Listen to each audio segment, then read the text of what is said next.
Awesome. Well, looks like we're ready to get started. For a quick introduction, my name is Sarah, and I'm on the venture team here at AngelList. I'm super excited to be kicking off the Summer 2025 Demo Day webinar. Today, we're going to be talking about AngelList Demo Day funds and also addressing some of the amazing questions that you all submitted to our fund leads. Before we get started, I wanted to go over two housekeeping items.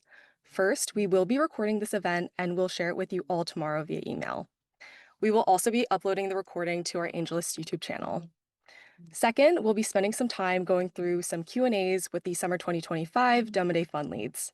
We had a ton of questions submitted in advance, but please feel free to drop in any additional questions in the Q&A function on your Zoom bar. We likely won't be able to get to all of them, but we'll try our best. Awesome. Well, thank you again, everyone, for joining and showing interest in learning more about our funds for the YC Summer 2025 Demo Day batch. For those of you who are new to AngelList, we focus on building modern software and pairing that with premium services to help firms ranging from emerging managers to established firms launch new investment vehicles or streamline existing fund operations. And to give a quick introduction on Y Combinator, YC is one of the world's largest startup accelerators. YC has transitioned to a new schedule of 4 batches per year, which allows for more frequent opportunities for founders to participate in YC and present their companies at Demo Days. Several big companies have participated in and graduated from past YC Demo Days. This includes Stripe, Airbnb, and DoorDash, just to name a few. So with that context, where does AngelList come in? Well, now 4 times a year in parallel with YC Demo Days, we have the distinct honor of supporting 4 esteemed YC alumni who are each launching a fund that gives you the opportunity to invest in the Summer 2025 batch of YC companies. You can choose to allocate your commitment equally across all 4 funds, or you may choose to invest in specific funds. The fund leads will leverage their YC connections and experience to deploy that capital to the batch's strongest companies. And the purpose of our webinar today is to meet and hear directly from our leads. They're all successful founders, YC alumni, and experienced investors. So Ben, JJ, and Nate, thank you so much for taking the time out of your busy schedules. We're super to have you here and learn all about your investing philosophies and overall thoughts. So I'd love to get started with a quick round of introductions to share with the audience a bit about yourselves and your Demo Day investing philosophy. So Ben, let's have you kick us off, and then we can go in alphabetical order by first name. Hi there. So I'm Benjamin Bryant. I've been running Demo Day funds since 2017. I've backed over 450 YC companies and among one of the most prolific investors into the program. Professionally, I run these venture funds, do it full time. So let's see, I was a participant in Y Combinator back in the winter batch of 2011. Was behind a company called Earbits as well as Pebble Smartwatch, the company that invented the smartwatch. And then prior to joining the startup world, I spent 6 years as a high frequency trader at 2 hedge funds. Um, Academically, an engineering degree from the University of Michigan. I did a lot of research early in computer vision and back in the late 90s, 2000s, and then a master's of finance from London Business School. Let's see, investing philosophy wise. So, very big proponent of building large, diversified portfolios of companies. If you look at early stage returns, they're heavily, heavily power law distributed, which really means that your returns are from your big companies kind of vastly deliver more value to your portfolio than, say, a few losses or so forth that are coming from kind of the middling side of things here. So, we really spread large portfolios doing 40 to 50 companies a batch, simply to leverage that thing there, and actually ends up kind of shifting our expected value up. We really focus on both mixing in the clear standouts of the batch, but very actively looking at some of our dark horses, some of our, kind of companies that are finishing on really kind of bold ideas in the batch to make sure that we get a broad representation of the batch. And it's something that we kind of uniquely do because of the size of our portfolios. JJ?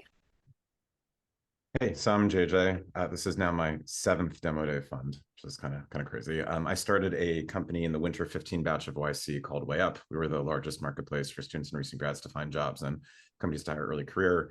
Ran that for about 8 years, sold it in 2021. When I left, the company was around 150 employees. I then went back to YC. I was invited back as a visiting partner and doing the partner job. So I reviewed applications, did interviews, did admissions, worked with over 100 companies. helping them raise collectively over $200 million in seed funding as they went out of YC and fundraise. So what we're doing right now. With all that experience, having been both a founder and a partner, very well placed to know how to invest in YC companies. There's a lot of knowledge I have from just having done the job on the other side and kind of seeing how the sausage is made that I think has made me much better than I was before, and then have spent many years in investing since then. It's been about 7 years now in total as an angel. I had early checks into Ramp, DBT, Retool, High Touch, Reducto, Gunlope, and others. These days, I run a free go-to-market program for post-seed startups. So I see companies at every stage from very early in YC all the way through growing, figuring out their ICP, and becoming big surprisingly quickly these days too. Having been doing this for a long time, I'm pretty well known within the YC ecosystem. I'm regularly told at pretty good reviews or very good reviews actually on Bookface, which is the internal forum where they rate investors, and we don't get to see it. Other than that, before all of this, I was in a specialized program at Penn in international studies and business. I taught myself to be a software engineer, traveled the world making money doing that since I didn't have a trust fund, and then worked at McKinsey. Having studied business, done business, taught myself to be an engineer, did engineering for my company, pretty unique spot where I have the hands-on tech knowledge and business knowledge and founder knowledge to kind of look at companies. So it makes me really enjoy getting to do all of that while doing this. Amazing. Nate? Hey, my name is Nate Matherson. And yeah, I've been a founder for most of my career. I spent about 10 years in founder roles. I did Y Combinator a couple of times. I was in the winter 2016 batch as well as the summer 21 batch. And along the way, I realized that I just really loved investing in YC companies. I started investing about 5.5 years ago. And I just kind of got sucked into it. As an angel, I built a portfolio of, 20, 25 companies, and then switched to deploying out of funds. And so over the last 5 years, I've deployed about $10 million into about 120 YC companies. And I've done a handful of batch funds as well as a core fund that invested over the course of a few years in Y Combinator companies. I tend to focus on SaaS, dev tools, fintech. That's what I know best. That's where I started companies in. But I'm not afraid to do basically any type of YC business, whether they're curing autism or refueling spaceships. I'm generally open to it. I tend to run like a little bit more of a concentrated portfolio when doing batch funds. So my batch funds are typically 10 to 12 companies, which makes them concentrated, which definitely impacts the return potential, both positively and negatively. Yeah, I've found that like being early is super important. I try to be often that first conversation that YC companies are having as they begin to fundraise. And I'm not afraid to move fast either. I build conviction pretty quickly, typically making up my mind within a day or two. And yeah, where I'm typically most helpful as an investor is on all things growth and go to market. I spend really all day, every day trying to figure out how to acquire more customers. And that's kind of what I'm known for in the YC community and where I'm often most helpful with the companies I invest in. Perfect. And Philip? Hi, everybody. My name is Philip Winter. This is my 5th batch investing in YC companies. I've been investing for the past 8 years, done 70 plus investments. Past investments include Anthropic and Perplexity. I co-founded a company called Nebbia Consumer Hardware. We went through YC in the summer of 2015, so 10 years ago, hard to believe that. Ran that company for 9 years. We raised 4 rounds. Our first investor was Tim Cook, also Eric Schmidt and Joe Gebbia. At one point, we had more money than we needed. At another point, we ran out of money. We partnered with a leading public company in our industry, rebuilt the business for another 4 years, and sold it to Brondell in 2022. And for the past couple of years, I've been doing mostly early stage deep tech investing. About 8 months ago, I was asked to run another YC company from the summer of 2018, a company that's backed by Khosla in the biotech, food tech space. Undergrad at Penn, grad school at Cambridge. I invest alongside 2 other founders, Brian Chen, who went through YC in the winter of 2015, company called Blue Smart. He's now on his third company. And Mike Hinckley, who was a former growth investor and product lead at Airbnb. We sort of cover a range of backgrounds. We do 20 to 25 companies per batch. We are early and fast, just like everybody else here. But we also look for outliers at different stages. So not just the hot companies, which we identify and are relatively easy to spot, but also the companies that, for idiosyncratic reasons, bloom a little bit later. We always reserve a little bit of money for companies several months after the batch, where we have more signal and time to get to know the founders. One of our best investments to date is that example, a company called Magic Patterns that we spotted nearly a year after the batch, invested a couple of months later. It started a hockey stick growth of like 40 to 50% month over month, and very excited to be doing this again. Amazing. Well, thank you to all of the fun leads for introducing yourselves. Now let's dive into some of the pre-submitted questions. And as a reminder, don't forget to use the Q&A button to submit any additional questions that you might have during the webinar. All right, so let's start with a few questions on investing philosophy, how our leads think about sourcing, decision-making, and evolving as investors. So for our first question, what makes YC stand out as a program to source companies from? And maybe for this question, we can start off with JJ and Nate. Sure, I can go first. YC, I think you'll hear this from pretty much everyone on this webinar.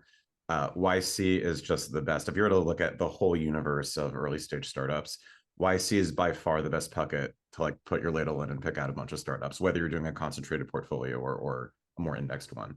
Over and over and over again, we see that YC companies tend to do better at pretty much every stage, whether it is seed funding and the valuations, which they do seed funding, the A, later on, eventually IPOs. Gary has this stat from not too long ago that something like 5% of YC companies per batch eventually become unicorns, which is unbelievable compared to any other cohort you could look at. And not to mention, like, YC does a great job picking, but even if they didn't, there's something about, and we all can say this having been YC founders, there's something about going through the program that makes you level up so much more as a founder. You see everybody else and they are so good and they're doing so well and they're aiming so much higher, and it inspires you to also, just once you see what good looks like. And those are some of the reasons why everybody just comes out, and the companies end up being much, much better. And I think what's really interesting is even as YC has grown, both in terms of number of companies and also YC has grown as a percentage of all early stage funding period, it has gotten even better, not diluted. And at least for me, that's why I love it so much. It's just great talking to those founders, and the companies are going to do well.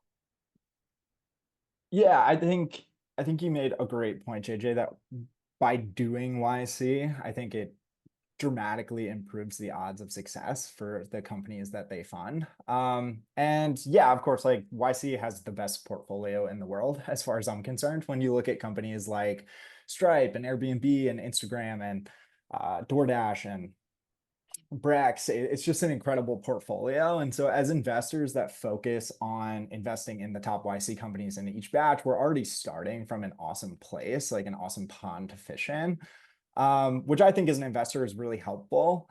I think I've seen like, at least as far as my investing goes, like YC companies often have like much better graduation rates in terms of going from like that seed to Series A.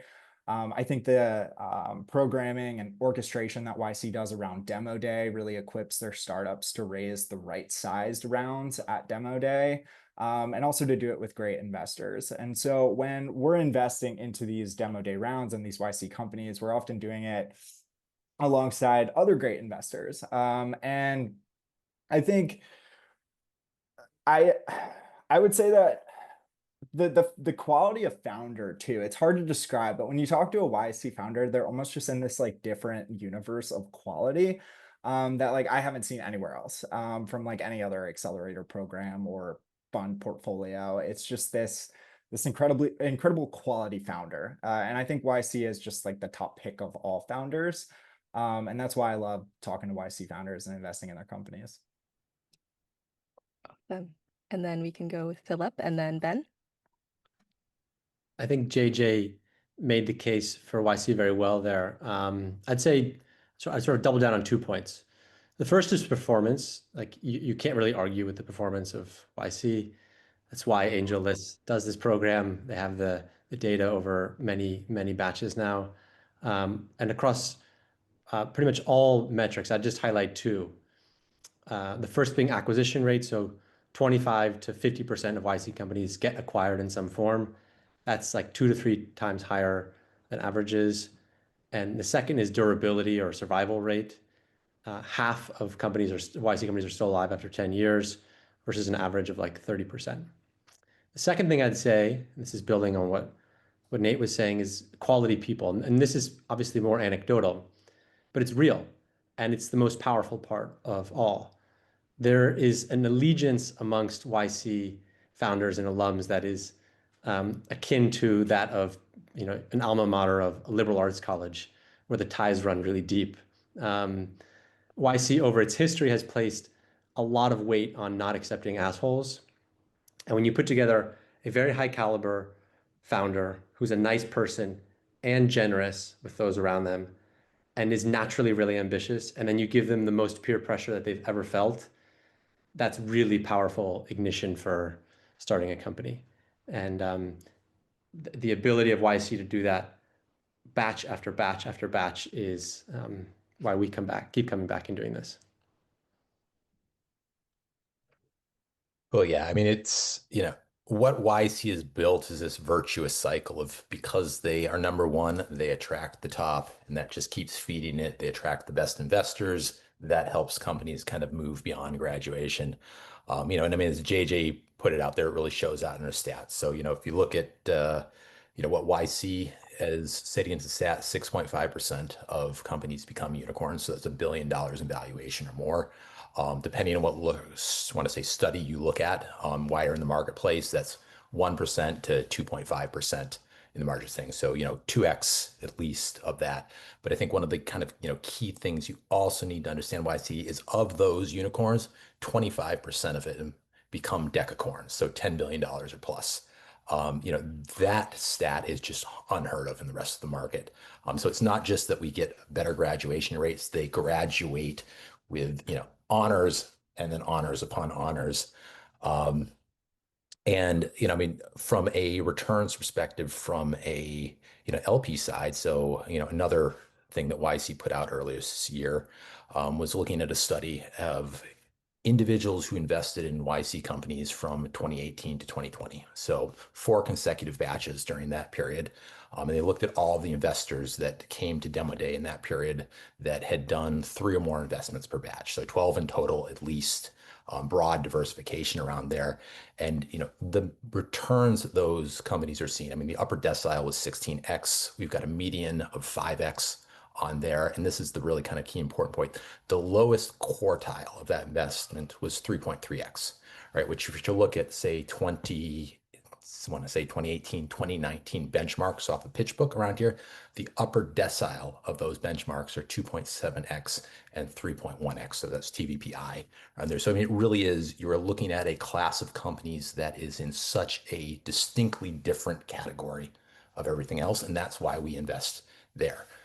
I want to say, other downside of that is it's very competitive. It's not like anyone doesn't know this. And that's why, it's very important to be working with individuals that are alumni or have that connection and basis. And I think, the only other thing I'd add to this is kind of new on here is there's also a large element of trust that comes from working with YC companies, simply on the investment side there. When you have someone talking to them, what they're representing is accurate. You know how to read what is, and so that allows us as investors to move incredibly fast. Other things like the demo day structure ensures that rounds are going to get closed, right? Which if you're investing outside of the YC environment, you have this whole kind of first mover risk on there. What if you go up to the party and no one shows up? Like that never happens in the YC environment. I mean, it's simply the opposite way around. And being seasoned investors with inside this space, knowing that dynamic allows us to be very comfortable moving quickly. And so we do beat out a lot of other investors. And then just, lastly, from a portfolio perspective, like if you're going to build a broad, diversified portfolio, nowhere else you're going to get a pool of companies of such high caliber that you're going to be able to build so quickly. I mean, even if you could find those similar caliber companies out on the wider market, I mean, it would take you years and years to assemble a portfolio of the size that, everyone's able to do here in essentially a month. Amazing. Thank you. And so now for our next question, taking a bit of a more personal angle, what have you changed your mind on most in the last 12 months as an investor? And Nate, do you want to kick us off for this one? Sure. Yeah. Well, earlier on the call, I mentioned that I tend to be a little bit more concentrated, and that is a controversial statement to a degree, but I've decided like that was an active decision for me. I think for like the first 3 or 4 years of investing in YC companies, like I would often take a little bit wider of a net, which like I realize is probably the right thing to do. But I don't know if it's just like confidence or I feel like I've gotten better at picking companies. But nowadays, like I really fall in love with like 10 to 12 companies per batch. And I try to limit myself from like writing checks into companies I just kind of like.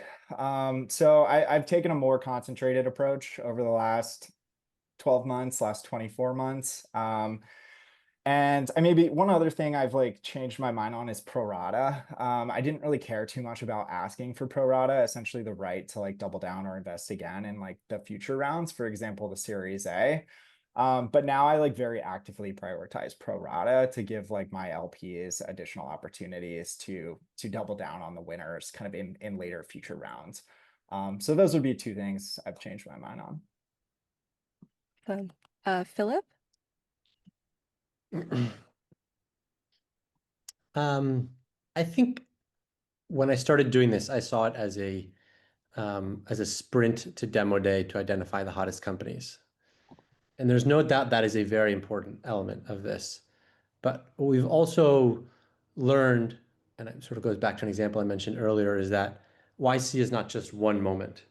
It's not just the demo day or the couple of days leading up to demo day. There are sort of different pockets and moments of opportunity, and you have to sort of pick the right strategy and approach for each of those. And basically knowing what game you're playing, at what point, and how do you win that particular game. Um, as I said, the bulk of the opportunity is still in the companies that have demonstrable signs of traction in MRR and in fundraising. But there are other important signals. And sometimes the really interesting companies, for myriad different reasons, perhaps they're pivoting a week before demo day, um, are the most interesting ones. And I think there's about a third of companies that haven't raised at demo day and after. A surprising number, I think, to folks who haven't done this for a while, a surprising number will have already raised by demo day, and that's why the legwork that we do before and the access that we do is so important. But there's also this window of opportunity that allows us to get to know a founder more, see what conviction they have in the idea. It's not just an idea they've been working on for a month, but in some cases, many months, and have sort of learned something and had a more durable sign of traction. So that's the main thing I've learned over the last 12 months. Right. And then maybe we can do Ben and then JJ. Um, See, I don't really have a lot to specifically add here. I mean, we, are again strong proponents of diversification and really focus on, building a consistent process that works for us at the program. I mean, I guess what I would note looking over the last year or so forth, I mean, we've just seen phenomenal revenue growth coming out of companies as batch, largely driven by the advantages that AI is able to bring both in a product building perspective and in a kind of ability to sell a product that is extremely valuable to very large customers. And as a result, like the winter 2025 batch was the fastest growing cohort on record. I think Gary talked about that. But then we get to the spring 2025 batch, and if I look at our average ARR across the portfolio, it's jumped by another 57%. So I mean, it's really we are in completely new territory. So I mean, if there's anything I'm going to say that while you might have maybe a year-ish or so ago been a little skeptical, is this AI hype real? I think I am wholeheartedly in on the AI bandwagon right now. I mean, it is transformative technology unlike we've ever seen before. And, that gives us a lot of optimism for, where these companies are going today.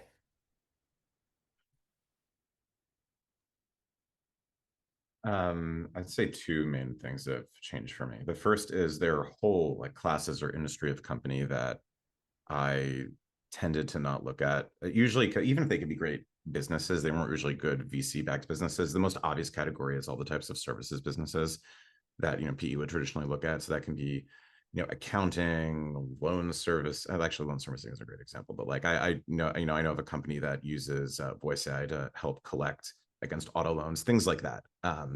That the best you could do would be increase efficiency, and that's why it was more attractive to PE. You'd have startups try it. This has completely shifted with AI because if there's anything, what AI has done is it used to be computable things where things were deterministic. And today we're in a day where you can actually compute and automate things that require judgment. Like that's effectively what AI is. It might not be necessarily good judgment, but at the end of the day, you can automate judgment, even going so far as, voice calls and doing it live. And that has made it possible to take industries like auto loan collection and turn them from businesses that were not VC backable to some of the best and quickest growing businesses I've seen across the companies I've been looking at over the past few years. So I've completely changed my mind there. And a lot of those are now some of the most exciting ones. I would say another thing that I changed my mind on and then changed my mind on again is how much money are companies going to need in the age of AI? Because there are certainly so many more companies now that either raise a little bit of money or almost no money and can get very, very far with less and a smaller team thanks to AI. I think there was a period of time when at least many of us thought that maybe venture capital would even go away and just wouldn't be necessary. And I think what we're seeing in practice is actually it's the opposite, where because companies can grow so fast, they want and need even more money now to take advantage of that opportunity. It's both that the wave is just so huge. You want to raise more money now to use it. And GPUs and AI are not free. They're becoming more capital intensive. And then across all of that, companies are actually becoming more competitive because there's so much more opportunity. So all of this has actually worked out well for venture, that there's more money wanted by companies to take advantage of this growth. Great, thank you. And shifting gears a little bit, let's zoom out to talk about some of the broader trends in the startup ecosystem. So, beyond AI, what under the radar sectors are you most excited about this summer? And maybe we can start off with JJ again and then Ben.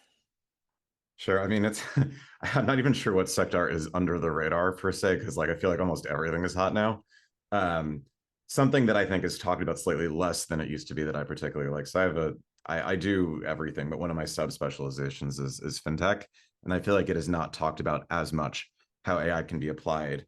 Compliance is talked about a bit more, and I'm very excited about that. But there are other areas in terms of how money can be processed and routed, and you can take that as far as stable coins and within crypto, which is becoming a bit more of a known thing, but I think is somewhat still limited to sort of the crypto world, where we're about to be at a point where the way money moves can change and programmable money actually makes sense because AI is going to want to use it. And also we're in a regulatory environment where it is being supported and there can be a real legal framework for it to be done safely. So I'm really excited about the intersection of all of those things.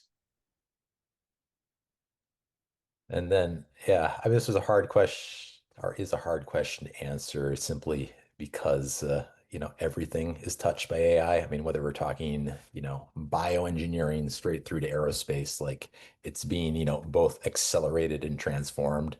But I guess, what I'd say, in areas I'm particularly excited on, I mean, I like, microfactories, manufacturing. We're seeing certainly a lot of manufacturing related companies come through, but the microfactories are kind of a relatively new trend coming in YC. And, part of this is a lot of the broader kind of US trends saying, let's reshore, companies manufacturing production on here. But a lot of it is also simply that, the technology has transitioned to a point that, we now can run highly customized, highly focused, distributed kind of pods of manufacturing pretty much anywhere in a way that, you just couldn't historically do, which wouldn't be profitable. So, I think there's some really interesting stuff happening in that side of things, both on the, I want to say the IT automation, but also the actual, manufacturing itself. All right, Philip and then Nate. Agreed. I mean, AI is pervasive and it's in everything. I sort of see it in two categories. The traditional software companies that are, agentic, replacing what used to be SaaS businesses, and companies that address things in the physical world. And The majority of YC companies are some sort of an improved software experience or automation. That's where most bets will go. But there is an increasing proportion of AI for things in the physical world or hardware, manufacturing oversight, supervision, robotics, for example. A lot of these companies, used and still use computer vision and machine learning, but had really high barriers to entry, required a lot of domain expertise, and now can be applied at a much higher level of accuracy through an API. And basically, any dev has a much broader toolkit now, so can look at this whole sort of category of companies they couldn't look at before, and apply a much more interesting set of technologies to old, staid, static industries. For example, last batch we looked at a company that was doing security surveillance for mom and pop grocery stores. They are bringing industry level or better than industry level security systems to corner stores. Now, fraught with all sorts of challenges around distribution, but the idea and the way that they're applying this new opportunity, I thought was a very good example. Yeah, beyond I want to reframe that a little bit and say like one theme that I really like and I've enjoyed investing in the last couple of years is businesses that use AI behind the scenes. But if you were to go to their website, you would have no idea that they were an AI enabled or AI first business. I like to find kind of those under the radar, boring software companies where the competitors have been in business for 20 or 30 or 40 years. And they're kind of that first mover to take like the AI first approach to what is a very boring or old business. I'll give you an example. I invested in a company a couple of years ago that does sales tax filings. It's a very boring space. The businesses that are in it have been in business for 40 years. And if you go to their website, like you'd have no idea they were an AI company. But they really are. But the customers don't care. That's the thing. I like businesses that take an AI first approach. The customers will never hear it, but it just means a better customer experience for them. And that's like one theme that I've been thinking a lot about. And I think like I've started to notice kind of come up more and more within the last couple of YC batches, as kind of JJ was saying as well. Perfect. Well, for our next question, with so much activity compressed into a short time during YC, I'd love to talk about decision making in that environment. So, our next question is, how do you balance speed with conviction in a highly compressed YC environment? Maybe for this question, we can start with Ben.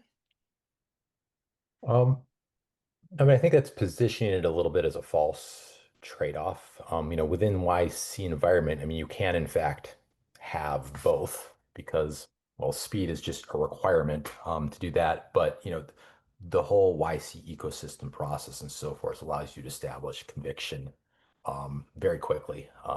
When you get down to it, it is really about just making sure you do your homework ahead of time. You're dealing with an incredibly high quality set of products that you're going into the batch, and it really is constructing to build the portfolio for any given lead here or so forth that makes the most sense to each individual stuff. And I'd say, you know, it's really getting, when you're thinking about venture, it is far less about picking companies. Particularly at the YC space, and it's much more about having the connections, the relationships, the brand or the reputation that's going to allow you to get your money into those companies. I think what strikes, often when I talk to investors in general, just about YC that are coming in fresh, what strikes them as most, kind of startling is as an investor, you typically assume that, you are the individual with the checkbook and therefore you are the person that is in power. And for 99% of the companies out there, that is the established dynamic. But when you move to the top of the market, companies are not commodities. There is going to be 8, 12 companies in this batch. They're going to do amazingly well. Every single one of those is unique. And when that, comes up as kind of being the dynamic here, and then you have this large group of investors coming out here, the power dynamics completely shifts. Every YC company, or at least, 60, 70% of those YC companies can pick and choose who they want to work with. And that is the part that people don't understand with YC until you're in it and you realize, it is an incredibly competitive environment. And so, when you're looking here at establishing conviction and so forth, like we know what products are good, and so forth, but the skill and the value add that we bring is that we've repeatedly, time and time again, been able to get money into these companies. So that's what I have to say on that point. Perfect. Nate, do you want to go next? Yeah, I think Ben made a ton of great points. And also too, I think Ben is one of the earliest, if not the earliest YC investor out there every single batch. I'm disappointed though every time I see Nate has beat me to the. You usually get them like a day before I do, if we're being honest. But yeah, I mean, as YC investors, like as YC alum investors, we have this unique window. It's typically like 3 to 5 days before like the general public gets to see, as in talk to a lot of these companies. And so as investors, like in each batch cycle, like I think we need to be extremely quick in that 3-day period in which we have this unique opportunity to deploy capital in the companies that we want to deploy capital in. Because if we wait like 7 to 10 days, all of a sudden we're competing with everyone else in the market. A lot of these companies may have already raised their rounds, and then all of a sudden we're like begging to get in. And so I think I make up my mind quickly. Like I've invested in 130 companies. I've talked to like 500 or 600 YC companies over the last 5 years. Just given I've had so many of these conversations, it's hard to describe, but like at the end of the call, you just have this like feeling in your stomach, or like this just like feeling that like you've got to be a part of it. And like when I have that feeling that I just like have to be a part of it, like I'm gonna commit to it and I'm gonna do it. I'm not gonna like second guess myself in that regard. And it took me years to get to that feeling. Like I've said, that might be a good thing or a bad thing, but I make up my mind quickly. And I think that enables me to get in the companies I want to get into. And so I would rather err on the side of making a quick decision, and it not working out, versus like making a quick decision, or versus not making a quick decision and missing the allocation and like that next decacorn out of the YC batch, especially in a diversified portfolio, like everyone's talking about. So that's how at least I think about it. Perfect. Philip and then JJ. Gosh, I mean, I think Ben and Nate have covered most of it. I would double down on doing homework ahead of the call and really having assessed the full batch, and so you know, amongst who are you picking, because we have a certain number of bets we're going to make. It's good to have a really good sense of the entire batch, and it's hard because we are talking to companies, and there are sometimes still 20, 30, or 40 companies left to launch that do so in the last day or two before the batch. And we are deploying capital as soon as 2.5 or 3 weeks before demo day. In our instance, we still write memos, and that helps us build conviction. They're short one-page memos, but it also surfaces and identifies ways that we can collectively help the companies with my co-investors. And sometimes we can surface an offer to get into, or a particular introduction or angle to get into a very competitive company.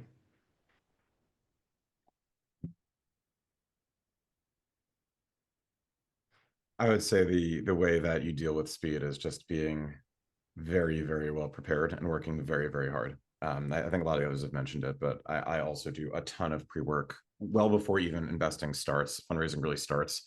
I know every company, who the founders are, have done a bunch of research on their background, what the company's doing, and whatever other information I can get from other people who pay attention to the batch, including whatever insider information I can get. By the time I walk into the call, I am very well prepared, know what to ask, have a sense of the founders, and then can spend the whole time, like kind of Nate was saying, just sort of getting a sense of them and vibing.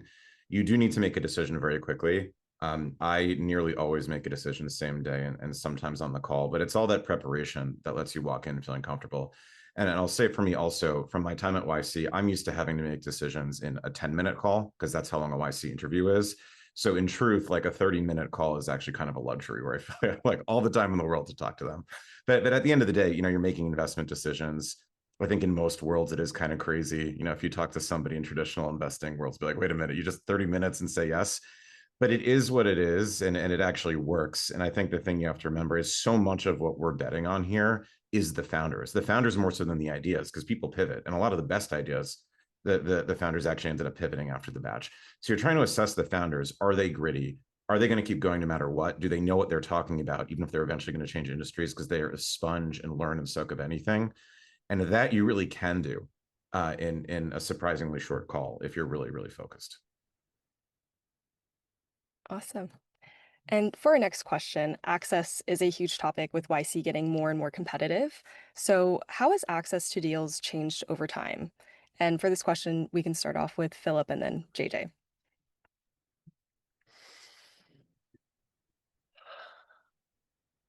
I would say, sometimes when you get to demo day, it feels a bit like walking into a Turkish bazaar.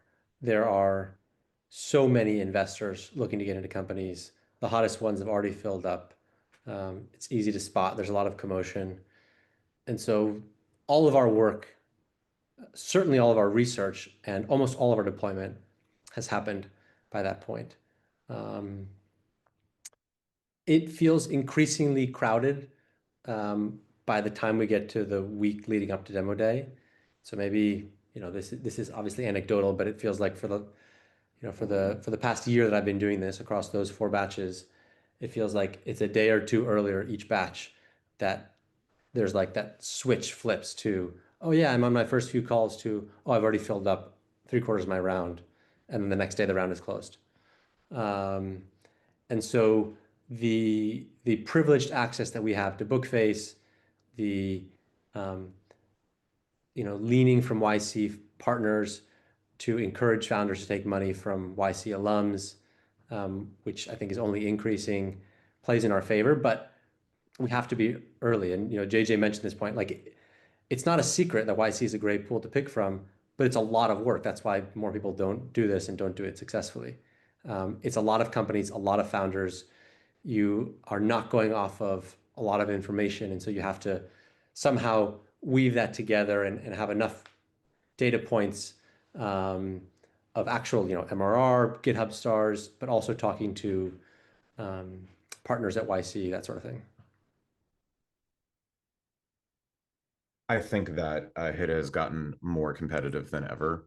Things are happening faster. There are more people than ever, as Phil said, and it has become it might be the most inaccessible group of companies or investments to non-insiders, which on the one hand, actually, I find very frustrating because I don't like that fact. I'm simultaneously very grateful that all of us on this call have that opportunity. Like we all were former YC founders or partners and have been doing this for some time and know how to do the investing. So we're well placed to be able to do it. But it's one of the reasons I like doing these funds. It enables anyone who wants to get into not just the best YC companies, but any YC companies at all to be able to get really good exposure through investing in these funds. But yeah, I've only seen it get more and more competitive. And it has, at first I only think it'll continue.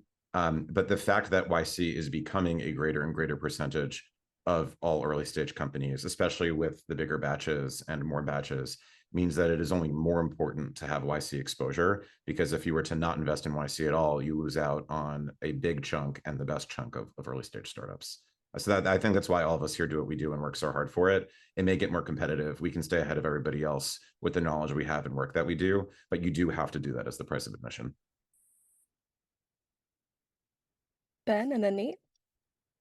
Um, yeah, I mean, it's certainly a very competitive um, landscape, and you know the there are a couple things that I think we find that are working for us. I mean, to give you a sense, so YC has an internal tool that they've built for many years called Bookface, where they have something called investor reviews in it. And when after a company's taken an investment from an investor, they'll both kind of write it, the investment process, as well as kind of later down the stage, solicit reviews from the founders. And it creates kind of an interesting dynamic. I mean, much like you're looking at, say, I want to say Yelp or Google reviews for restaurant and so forth, is that, the investors that really are in there for the long terms, that adhere to the YC principles, that, work and help companies rise to the top, What you see with a lot of the alumni investors is because they are such part of, the YC culture and so forth, and they become, after they graduate with their companies, become, very prolific investors around here, that we all end up having, exceptionally high reputation with inside that space. And then you look at specifically the demo day funds, like, yes, it's competitive, but someone has to kickstart around. Someone has to move it out. And so a lot of, what you find, where we can add value right into day one is, we are that first call. We are the people that help structure the idea. We are people that help provide that initial boost of momentum to companies. So, a lot of our jobs as investors here are identifying what are those companies that are going to move first, and which is kind of a relatively fairly structured 3-week pre-demo day process, and getting on that, being that first call, and so that we're really able to get the money in when it's a non-decision. I mean, none of us are writing checks that are going to materially impact the cap table. Like, we're not competing against leads and stuff. So it really is, a situation where it's up for grabs if we are there to, get it. I would say there is something kind of unique that's happened because you've seen such stellar growth in YC companies. It used to be the batch, if you had any revenue, you'd be, certainly back when I was going through the program, any revenue would stand out with inside the companies. You know, 10, 50K ARR, would be considered amazingly good. Now we're getting in companies that are doing, several hundred Ks of ARR, a couple companies in millions of dollars of ARR, going through the batch. Well, as a kind of repercussion of that is, you know, there's a lot of companies that may be trailing just a little bit behind, but it's literally only like, a week or two of growth for that company, or it's like one contract that needs to be signed. These are exceptionally good companies, but everyone's chasing, the bell and the balls, the people with the 600K ARRs and so forth. Since you hear a lot of investors gravitate through there, and then they tend to not pay as much attention to, a company doing 80K or 120K ARR. I think it's a very kind of interesting scenario. So, if you really are looking broadly and you have the perspective of, how this fits in the larger kind of scheme of things, like, you were able to pick up, some really high quality gems that, are not actually as competitive. They're going to have a slightly better valuation going through here. But, at the end of the day, you know, fund leads, alumni, or so forth, the people that have the reputation, and, they are the preferred investors to go to. And that's the game that we play. Yeah, I think the review system is so important for founders, but also for us as investors. I think the fact that we all do have such great reviews and a reputation within like the YC book face, that does put us to the front of the line even before like other YC alum investors. I would say like in each batch, like there's always like 3 to 4 companies that are like obviously the hottest of the hot ones, and you can usually see those like, I don't know, a month, 5, 6 weeks before demo day. Like, I have a good sense of like which of the deals people are likely going to swarm. They just have like the right characteristics, like the right tagline, the right tweets from the right people. Like, you can kind of see it, which ones are going to be super hot. And I think as investors, like as me as an investor, like I will always try to talk to those companies. But like Ben said, there are often like rounds that don't get hot or don't get competitive until maybe like a week later. And so like as the batch is happening and as we're deploying capital, or at least as I'm deploying capital, I think there's a lot of like pre-planning that's done. I think a lot of folks on this call have talked about that. There's a ton of work that happens before I actually get on a call. But yeah, that gives me a lot of confidence to then make a quick decision, which I think is really needed with a lot of these like really competitive rounds. Maybe just one more thing to add. I would say one just anecdotal thing I've noticed over the last couple batches is it seems like the large participants, or like the more active tier 1 and tier 2 funds, or however you want to tier them, have been a lot more active over the last year than maybe they were going back to like 2022. Awesome. Well, let's turn to how shifting market conditions are influencing early stage strategy. So, for our next question, with the IPO and acquisition markets starting to reopen in 2025, how, if at all, does that affect how you're thinking about fund pacing and ownership targets at the earliest stage?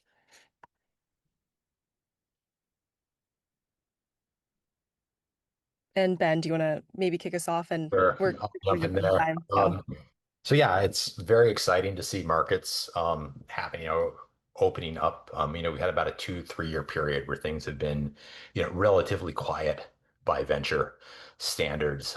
It doesn't really directly impact strategy. I mean, average exit timelines for YC companies are 8 years. So IPOs or something down the stream, but IPO market is going to affect everything underneath that. And an important kind of thing to note. So angels from an AngelList study, actually, early stage companies, about 80% of your aggregate return happens in that first, I want to say 4 years on average. So what does this mean is that bigger exits also means bigger Series B, bigger Series A, and that's where you're going to get these very large markups that are going to, continue through, set your company on a kind of a much higher basis than it were before. So, we just had our first 15x markup of a recent portfolio, which we haven't seen that since like the 2022 period, since, when interest rates were near zero. So, this is kind of like very great. We're, things going on here. It's going to put us in a position where, we are really going to get that capital fueled growth going into the companies, which is going to, as we hit to, the next subsequent 2 or 3 rounds for any of our given portfolio companies, really boost us up to a level that's going to allow us to get a lot of value out of those kind of long-term venture level growths in later stages. So, I'm very happy and excited about it. And any money coming into the system means, we're on an upswing, and that's good. awesome. And just for quick responses, Philip, Nate, and then JJ. Sure. Look, it's always great when this happens. Materially, it doesn't affect how we make investments at this early stage. These are such long-term bets. We're going to go through a cycle or two before we see most realizations. We try to stay focused on investing in every batch early, maintaining exposure across different vintages. And I think it's that discipline that, will be better rather than trying to time a market or something like that. Yeah, just to follow that up, I agree with Philip. Like I don't worry or think too much about it. I mean, like I write pretty consistent check sizes, and I'm a taker as far as valuations go. And so like ownership like is what it is. But given that there's like, 8 to 10 years before like we'll reasonably know how well we're doing here, I'm not too concerned with like today's IPO or acquisition market. Yeah, I don't know much to add. It's a long timeline, so it doesn't matter so much. Maybe the thing I would add is that there was a fear for quite a while that the markets would never reopen, and that was kind of making people, myself included, question the whole model of venture capital. But the fact that it's opening at all, whether it opens again and closes again, whatever, like it's clear it's not going away, even if some things look a little different, and that is enough for me to keep doing this and be excited about the future of startups and the YC ecosystem. Amazing. Well, we do have a ton of questions coming in, but we're coming up at time. So we'll do one very quick lightning round of a question that we have submitted. So maybe 1 to 2 sentences. So as we all know, there are several YC-focused funds that currently exist in the market. Why do the best YC founders choose you for their cap table? Maybe Nate, JJ, and then Philip and Ben. Yeah, I'm grinding every single day to acquire customers across every possible ad channel that you could think of, as well as organic channels. And so, like, my pitch to founders is like, I'm running LinkedIn ads right now. And if you need help with LinkedIn ads, like, I'm going to help you today. So, like, I really tactically get in the weeds in terms of growth and go to market. And I think that's the biggest thing I offer the founders that I invest in. Yeah, first I'll note it's not mutually exclusive to have those people, whoever they're talking about, and us. But I'll say, at least for myself, not there aren't too many people around who are former partner and into the other side and really get what it's like being at YC, having been a founder, and then on the other side, I can help with all types of stuff from the business side to engineering, which is pretty rare. And as was mentioned, on Bookface, I have top tier Bookface reviews from having given so much time to so many companies. And it just, even if I'm not the only one, I'll let that. A lot of us on this call have something to that effect. It just, when you email, they're going to respond to you first.